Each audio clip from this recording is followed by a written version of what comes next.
السلام علیکم، آداب خواتین و حضرات، IMM چینل پر آپ کا خیر مقدم ہے۔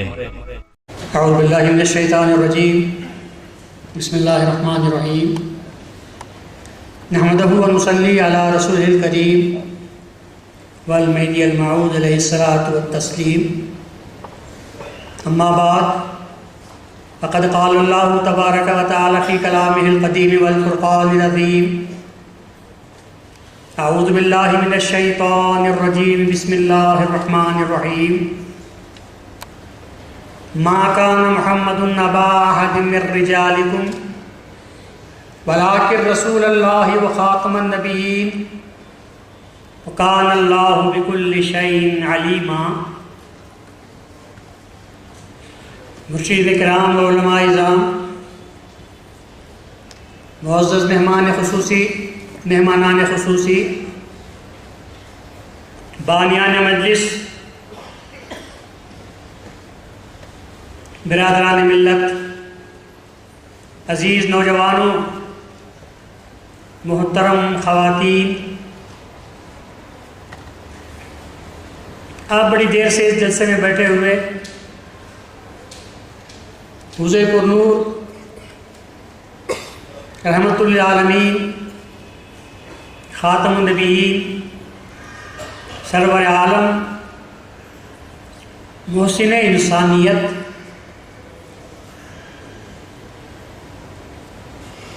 صلی اللہ علیہ وسلم کی سیرت کے تعلق سے چند باتوں کو بھی آپ نے سنا، اور آج اس تعلق سے چند باتیں آپ کے سامنے رکھنے کی کوشش کروں گا۔ آج کے اس خطاب کے دو پہلو ہیں، اور دونوں پہلو وقت کی نزاکت کے اعتبار سے بڑے اہم ہیں۔ ایک رسول اللہ صلی اللہ علیہ وسلم کا خاتم النبیین ہونا، اور دوسرا حضور کی سیرت کا ہمارے لیے باعث نجات ہونا۔ یہ دونوں پہلو اہم ہیں۔ جس بارگاہ میں ہم آج آئے ہوئے ہیں، جس بارگاہ کی یاد ہم منا رہے ہیں، اب اچھی طرح جانتے ہیں کہ رسول اللہ صلی اللہ علیہ وسلم وہ مقدس ہستی ہے کہ جس کے حق میں خود رسول اللہ صلی اللہ علیہ وسلم نے فرمایا، انا من نور اللہ وکل شیء من نوری، میں اللہ کے نور سے ہوں اور کائنات کی ہر چیز میرے نور سے ہے۔ یہ ایسی بات ہے کہ کسی نے نہ کہی اور کسی سے کہا بھی نہیں جا سکتا۔ یاد رکھیے کہ انسان چار ہوتے ہیں، ایک ہوتا ہے انسان، ایک ہوتا ہے آدم، ایک ہوتا ہے بشر، اور ایک ہوتا ہے ناس۔ ہم چاروں کو ایک مرتبہ میں گردانتے ہیں، حالانکہ چاروں الگ الگ ہیں، چار ایک بھی نہیں ہیں، ایک نہیں ہو سکتے، مرتبہ الگ ہے۔ جب مرتبہ بدلتا ہے تو نام بدل جاتا ہے۔ اس اعتبار سے آپ دیکھو، سب سے پہلے اللہ نے انسان کا نام لیا، خلق الانسان فی احسن تقویم، انسان اس وقت کہا جاتا ہے جبکہ ابھی وہ عالم وجود میں نہیں آیا، اس کو انسان کے نام سے یاد کیا جاتا ہے۔ اللہ نے کہا کہ ہم نے تم کو بہترین اندازے پر پیدا کیا، پھر اس کے بعد کہتا ہے ثم رددناہ اسفل سافلین۔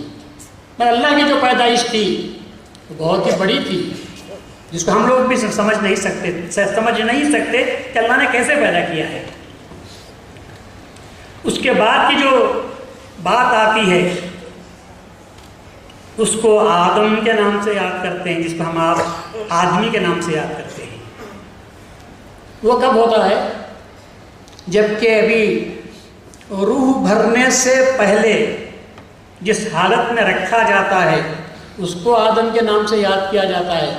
اور آپ کو اگر بھروسہ نہ ہو تو رسول اللہ صلی اللہ علیہ وسلم کی اس حدیث کو یاد کیجئے، اس میں رسول اللہ فرماتے ہیں کنت نبیا وآدم بین الماء وآدم لمنجلد بین الماء والطین، میں اس وقت بھی نبی تھا جبکہ آدم ابھی مٹی اور کیچڑ میں لتڑے پڑے ہوئے تھے۔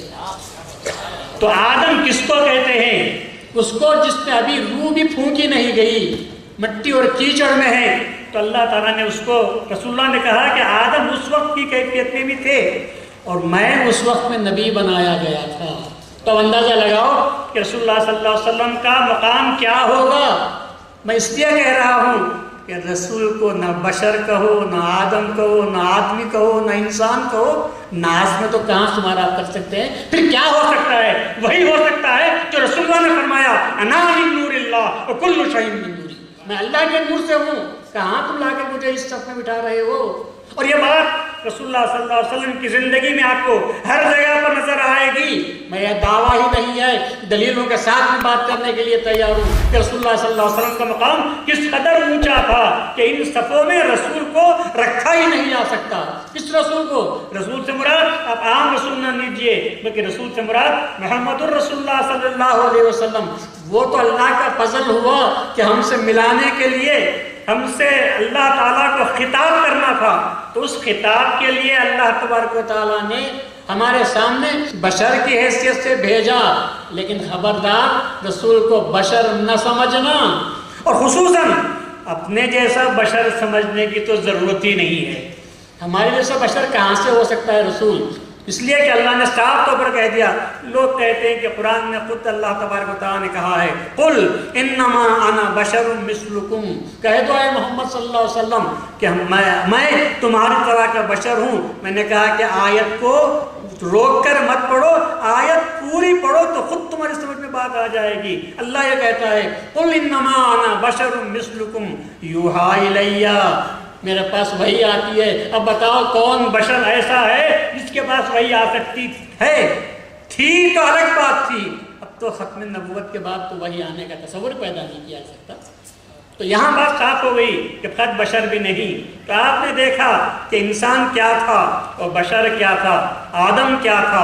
اب اس کے بعد میں کہتا ہوں کہ بشر کب کہا گیا؟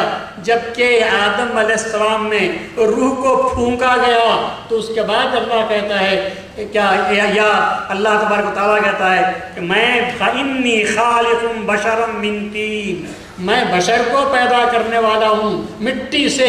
تو بشر کب ہو رہا ہے؟ فَإِذَا نَفَخْتُ فِيهِ مِن رُّوحِي، جب میں اس میں اپنی روح کو پھونک دوں، فَقَعُوا لَهُ سَاجِدِينَ، تو اس کے سامنے سجدے میں گر پڑو۔ تو کب بشر کا نام پیدا ہو رہا ہے؟ جب کہ روح پھونکی گئی، اور جب بشر ہوا اور اللہ نے حکم دیا کہ سب جگہ جاؤ، سب کھاؤ پیو، لیکن فلاں مقام فلاں چیز کو ہاتھ نہ لگاؤ، اس کے قریب بھی نہ جاؤ۔ اور جب وہ آدم علیہ السلام وہاں چلے گئے اور خدا کے حکم کو بھول گئے۔ لوگ کہتے ہیں کہ اللہ تعالیٰ کی نافرمانی کی، میں کہتا ہوں کہ اپنے بات کو نافرمانی کا لفظ استعمال مت کرو۔ اللہ کا حاصل ہے کہنے کا فَنَسِيَ آدَمُ، اللہ نے کہا کہ آدم بھول گئے، یہی اللہ نے کہا ہے، لیکن یہ مت کہو کہ وَعَصَىٰ آدَمُ رَبَّهُ، کہ آدم علیہ السلام نے اپنے پروردگار کی نافرمانی کی۔ یہ ترجمہ کرنا صحیح نہیں ہوگا، اس لیے کہ اگر آپ کے باپ نے کچھ غلطی کی تو کون بچہ ہے جو باپ سے کہتا ہے کہ آپ نے غلطی کی؟ صرف یہ کہہ سکتا ہے کہ جو کام نہیں کرنا تھا آپ نے کر لیا، لیکن یہ تو نہیں کہنے کی ہمت تو نہیں کر سکتا کہ آپ نے غلطی کی۔ تو جب ہم اپنے سگے باپ کو غلطی کی لفظ غلطی کا منسوب بھی اس کی طرف نہیں کر سکتے، تو ابو البشر حضرت آدم علیہ السلام کو جو پیغمبر بھی تھے، ہم اپنی زبان سے نہیں کہہ سکتے۔ خدا بڑا ہے، خدا کہہ سکتا ہے، ہم بچے ہیں، بچے اپنے باپ کو یہ الفاظ استعمال نہیں کر سکتے۔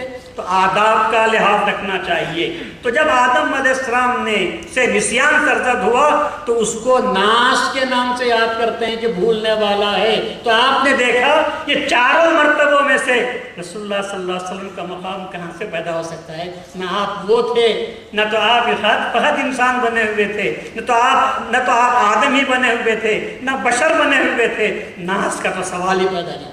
اللہ اللہ